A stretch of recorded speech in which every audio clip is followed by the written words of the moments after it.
All right, let's do this. The Philadelphia Experiment and Carl Allen's Annotated Warning. In 1943, the United States Navy allegedly made a warship invisible. The USS Eldridge, destroyer escort 173, vanished from Philadelphia Harbor and reappeared in Norfolk, Virginia, before returning minutes later. The crew, according to accounts that surfaced in the years that followed, were never the same. Some were found embedded in the hull. Others lost their minds entirely. But one man walked away, and what he left behind is harder to dismiss than the experiment itself. Carl M. Allen was a merchant seaman who claimed to have witnessed the Eldridge disappear from a nearby vessel. In 1955, he purchased a copy of physicist Morris Jessup's book, The Case for the UFOs, and filled its margins with dense, frantic handwriting. Annotations describing electromagnetic fields, hyperspace, and the long-term psychological destruction of men exposed to whatever the Navy had done. He mailed this annotated copy anonymously to the Office of Naval Research in 1956. The Navy, rather than discarding it, had it reproduced in a limited classified edition and distributed it internally. That is not what institutions do with the work of cranks. Jessup himself was disturbed enough by Allen's annotations that he began investigating. He was found dead in his car in April of 1959. The cause ruled suicide, 1 week before a scheduled second meeting with Navy officials. The annotations Allen left behind referenced concepts, specific terminology around field resonance and electromagnetic collapse, that would not appear in theoretical physics literature for decades. Researchers who have studied the original annotated copy note that Allen's vocabulary anticipated discussions that only entered mainstream scientific literature in the early 2000s. Whether Allen was a witness, a genius, or something stranger, his document exists. The Navy's response to it exists. And Jessup's death, 1 week before a second Navy meeting, exists. There are explanations for each of these facts individually. What there is no explanation for is all of them together. You don't classify the ramblings of a disturbed sailor. You classify information that matters. The third secret of Fatima and the language of future catastrophe. On the 13th of October, 1917, somewhere between 30,000 and 100,000 people gathered in a field near Fatima, Portugal, to watch the sun move. Not metaphorically. They described it plunging toward the earth, spinning, changing color, radiating heat. Secular journalists sent to debunk the event left as witnesses. Avelino de Almeida, writing for the Lisbon daily O Século, had publicly mocked the peasant visionaries in print before attending. His account afterward described exactly what the believers had promised. He could not explain it. Neither could the physicists, who later reviewed his testimony. 3 shepherd children had been at the center of the event since May of that year. Lucia dos Santos, age 10, Francisco Marto, age 9, and Jacinta Marto, age 7, claimed monthly visitations from a luminous figure who gave them 3 secrets. The first 2 were released relatively quickly. The third was written down by Lucia in January of 1944, sealed, and sent to the Vatican, with instructions that it be opened and released by 1960 at the latest. Pope John XXIII read it in 1959 and chose not to release it. John Paul II read it after surviving an assassination attempt in 1981 and still held it back. It was finally made public on the 13th of May, 2000. The released text describes a bishop dressed in white falling under gunfire, a city in ruins, and a light that obliterates half the world in an instant. Researchers, including the theologian Father Malachi Martin, consistently argued that what was released was incomplete. The language of the published version, an obliterating light, half the world destroyed in a single moment, describes something that a rural Portuguese child in 1944 had no natural framework to articulate. Nuclear detonation at scale was not a concept available to her. The imagery, however, fits it precisely. When a 10-year-old girl produces language that only makes sense after Hiroshima, the question is not whether she was telling the truth. The question is what she actually saw. The Versailles time slip. On the 10th of August, 1901, two Oxford academics walked into the gardens of Versailles and did not come back from the same century they left. Charlotte Ann Moberly was the principal of St. Hugh's College, Oxford, daughter of the Bishop of Salisbury, a woman whose entire professional life depended on empirical credibility. Eleanor Jourdain was her colleague, educated and methodical. They were not the type of women who invented experiences, and yet what they described that afternoon, independently, separately, without comparing notes until a week later, was impossible to dismiss and impossible to fully explain. Near the Petit Trianon, the atmosphere changed. Both women described a heaviness, a flatness to the air, as though the world had become a stage set. The figures they encountered wore 18th century clothing, not costume party approximations, but the real thing, with the specific cut and weight of pre-revolutionary French court dress. One man, pockmarked, with an expression that made Moberly feel suddenly and violently depressed, was later identified by researchers as matching the Comte de Vaudreuil, a known figure from the court of Marie Antoinette. The garden layout the women described, the specific placement of paths, bridges, and structures, matched Versailles maps from the 1770s, not 1901. The current gardens had been redesigned. What they saw had been demolished a century earlier. They published their account in 1911 under the title An Adventure, using pseudonyms to protect their professional reputations. The Society for Psychical Research formally investigated.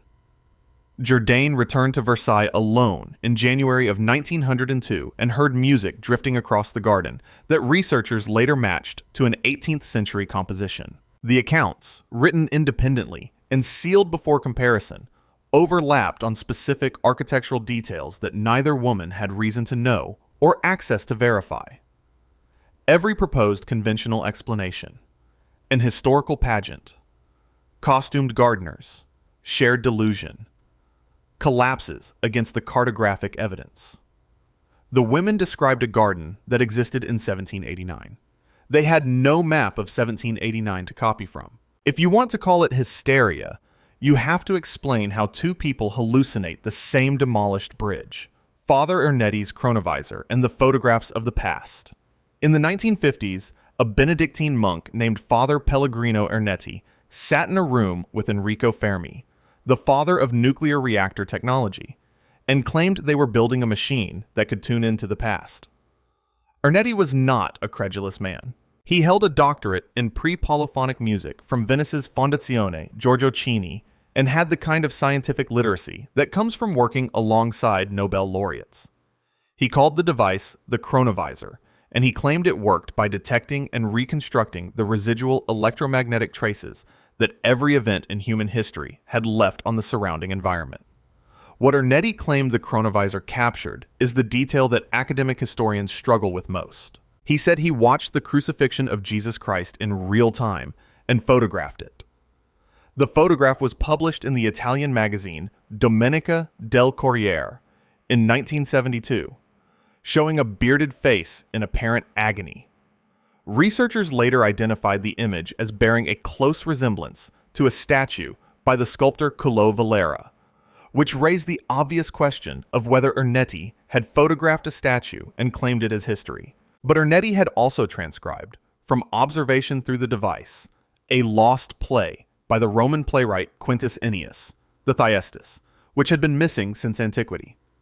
Several classicists who examined the transcription noted that its meter and vocabulary were internally consistent with early Roman dramatic style. It was never definitively proven a forgery. Father Francois Brune, a French theologian who befriended Ernetti and documented his claims extensively, reported that Ernetti confirmed everything on multiple occasions over many years. Ernetti recanted on his deathbed in 1994, surrounded by church officials. Brune maintained until his own death that the recantation was forced. The collaborators Ernetti named alongside Fermi included Werner von Braun. Neither man ever publicly commented on the chronovisor. A man recants the most important claim of his life in his final hours, surrounded by the institution that would be most threatened if he didn't. In a mystery, that is not a resolution. That is where the real investigation begins. John Titor, the IBM 5100, and the schematics nobody could have known. On the 2nd of November, 2000, a user identifying as John Titor began posting on the Time Travel Institute forum. The posts were not the usual science fiction speculation. They were dense, internally consistent, and written with the confidence of someone describing lived experience rather than imagined possibility. Titor claimed to be a United States military operative from the year 2036, temporarily stationed in 1975 to retrieve a specific piece of hardware, an IBM 5100 computer, before traveling through 2000 to return home. The IBM detail is where the Titor case separates itself from every other time travel story on the internet. Titor explained that the IBM 5100 had an unpublicized internal capability to emulate older programming languages, a feature IBM had built in quietly for legacy reasons, but never advertised. This was not public knowledge in 2000. It was confirmed in 2003 by Bob Dubke, an IBM engineer who verified the hidden emulation function existed exactly as Titor had described. That single confirmation has kept researchers returning to the Titor case for over 2 decades, because lucky guesses about obscure undisclosed corporate engineering decisions are not something that happens. Titor described his time displacement unit as operating through dual Kerr singularities, rotating black holes whose frame-dragging effect creates a traversable temporal path. Physicist Michio Kaku has independently discussed the theoretical basis for Kerr black holes as potential time machine components, framing it as scientifically coherent rather than fantasy. Titor posted hand-drawn schematics of the device alongside his written descriptions. Engineers who examined them noted the concepts were at least consistent with a real theoretical framework. He also described a second American civil conflict and a nuclear exchange, predictions that did not materialize on his stated timeline, though he noted explicitly that parallel timelines diverge by small but meaningful percentages. He stopped posting on the 21st of March, 2001. No one has ever identified who he was. Anyone can fake a name. Anyone can invent a story. No. What no one has explained is how a forum poster in 2000 knew a secret that IBM had never told the public: the British Columbia photograph and the man who doesn't belong. Sometime around 1940 or 1941, a photograph was taken in British Columbia, Canada, at the reopening of the South Forks Bridge near the community then known as Gold Bridge. It shows a crowd of men gathered in the kind of workwear typical of the era: heavy jackets, wide-lapelled shirts, caps, and hats. The photograph is a legitimate archival document. The Museum of Surrey in British Columbia confirmed it. The Brelorne Pioneer Museum included it in a verified historical exhibition. Nobody disputes the photograph is real. The dispute is about one figure standing near the back of the crowd. The man in question is wearing what appears to be a short-sleeved printed t-shirt with a graphic design across the chest. Slim-cut clothing that sits differently than anything else visible in the frame. He holds something pressed to his face with both hands, an object that researchers have argued over for more than a decade. The debunker's explanation is a portable handheld sun viewer, a small optical device that existed in the early 20th century. It is a real proposed explanation. The problem is that cataloged examples of such devices look substantially different from what the photograph shows. The form factor, the way the man holds it, the size and dimensions visible in the image, do not map cleanly onto any identified period device. Fashion historians who have examined the image noted that while printed t-shirts existed in the 1940s, the cut and silhouette of the garment the man wears does not match documented examples from that decade. A second photograph taken at the same event from a slightly different angle shows the same figure consistently, ruling out photographic artifact or processing error as an explanation. So, the Museum of Surrey's confirmation of the photograph's archival authenticity means the standard response. That it was fabricated or digitally altered does not hold. The image predates digital manipulation. What remains is a verified historical photograph containing something that historical analysis has not been able to fully account for. Every hoax eventually shows its seam. After more than 12 years of analysis, the seam in this photograph has not appeared. Nikola Tesla's classified papers and the prediction that made governments move. In 1926, Nikola Tesla gave an interview to the American magazine Collier's Weekly. He described, in clear and specific language, a future in which every individual on Earth would carry a device in their pocket capable of communicating with anyone on the planet, accessing all of human knowledge instantly, and transmitting visual images across any distance in real time. He described this not as speculation, but as engineering inevitability. He was correct about all of it. The smartphone, the internet, and live video streaming are the exact technologies Tesla outlined nearly a century before they existed. That part of the interview is well documented and often cited. What receives less attention is what happened to his papers after his death. Tesla died in his room at the New Yorker Hotel on the 7th of January, 1943. Within hours, agents from the United States government's Office of Alien Property arrived and removed every document, notebook, and file from his room. The seizure was so thorough that colleagues who had worked alongside Tesla for years were denied access. The FBI confirmed in 2016 that a portion of Tesla's documents had been declassified and released under the Freedom of Information Act, while acknowledging that additional files remained restricted. You do not restrict the papers of a dead eccentric. You restrict papers that contain information you intend to use or to prevent others from using. Tesla's 1999 Colorado Springs notebooks, which are held at the Nikola Tesla Museum in Belgrade, document experiments he conducted in 1899 in which he recorded anomalous electromagnetic signals he believed were not terrestrial in origin. Later researchers identified some of these signals as consistent with Schumann resonances, the electromagnetic frequencies generated by lightning activity within the Earth's atmosphere. Phenomena now actively monitored in connection with climate systems and global electromagnetic health. Tesla understood, decades before the theoretical framework existed to describe it, that the planet itself operated as an electromagnetic system with measurable, predictable behavior. A man who correctly described every technology that now runs civilization also left papers important enough for his government to seize and partially classify. If Tesla correctly predicted the present, what exactly is in the files they haven't released?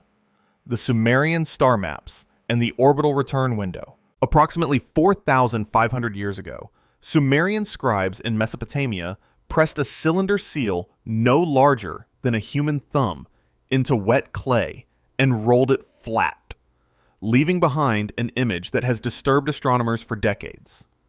The seal, catalogued as VA-243 and held in Berlin's Vorderasiatisches Museum, depicts what appears to be a central star surrounded by 11 orbiting bodies. Our solar system, counted by modern science, contains 8 planets plus the moon.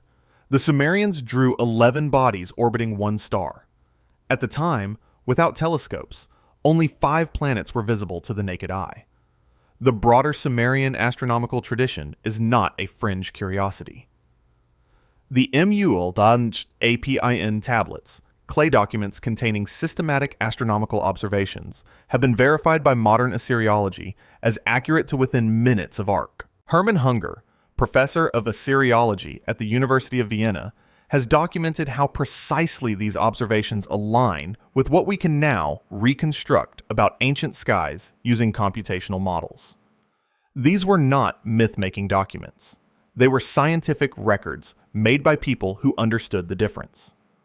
The Sumerian sexagesimal number system, base 60, is the reason we still divide hours into 60 minutes and circles into 360 degrees. Their mathematical legacy is embedded in every GPS device on Earth.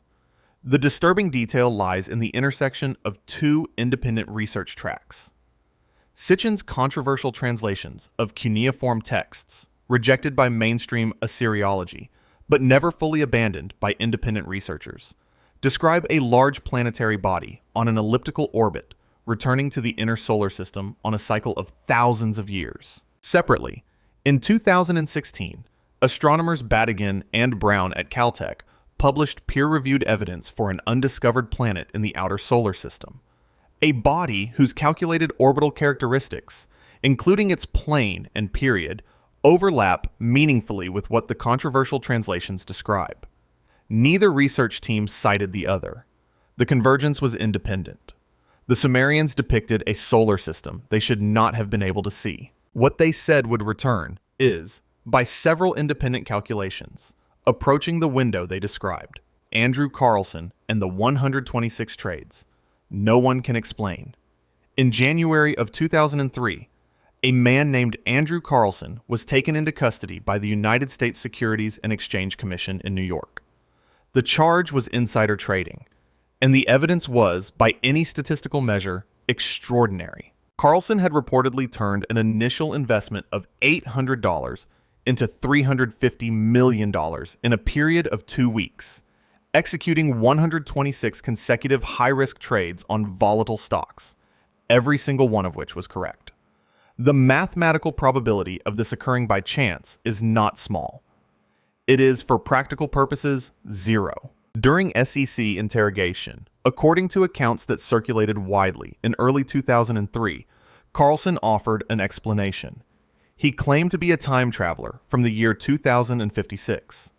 He offered to provide the location of Osama bin Laden and the formula for a cure for AIDS in exchange for a reduced sentence, asking only to be allowed to return to his time machine. The Weekly World News, a tabloid with a long history of sensationalized reporting, broke the story, and the publication's credibility problems are the primary basis on which the case is dismissed. The tabloid later acknowledged the story was a fabrication. What has never been cleanly resolved is the institutional response. The SEC declined to confirm or deny the existence of a case involving a subject matching the description, which is procedurally standard for active investigations, but which also means no official denial was ever issued. Researchers who subsequently searched public court records, prison records, and identity databases found no verifiable trace of any individual named Andrew Carlson.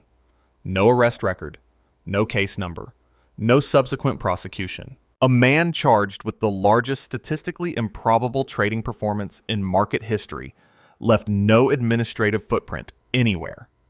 The Weekly World News admitted fabrication, but produced no SEC case file to demonstrate the underlying financial anomaly did not occur. What was never explained is the origin of the specific trading figures, 126 consecutive correct high-risk calls, numbers precise enough to have been documented somewhere before the tabloid printed them. If the story was entirely invented, why didn't the SEC simply say so? NOAA, the 2030 photograph, and the grammar that arrived before the machines. Sometime in the early 2000s, a document began circulating in online research communities. It claimed to originate from a government-employed temporal intelligence officer who identified himself only as Noah, writing from the year 2043. The document contained 12 specific predictions for events between 2003 and 2030. A photograph accompanied the text. It showed a man standing on a city street. The buildings behind him did not match any identified location, and in the reflective surface of a window visible over his left shoulder, a digital display showed a date. The date was in March of 2030. By 2024, researchers tracking the document's predictions noted that 9 of the 12 had been fulfilled with sufficient specificity to resist casual dismissal. A respiratory pandemic originating in Asia, the fracturing of European political consensus, artificial intelligence achieving functional creative output, autonomous vehicle deployment at scale. These are not vague astrological generalities.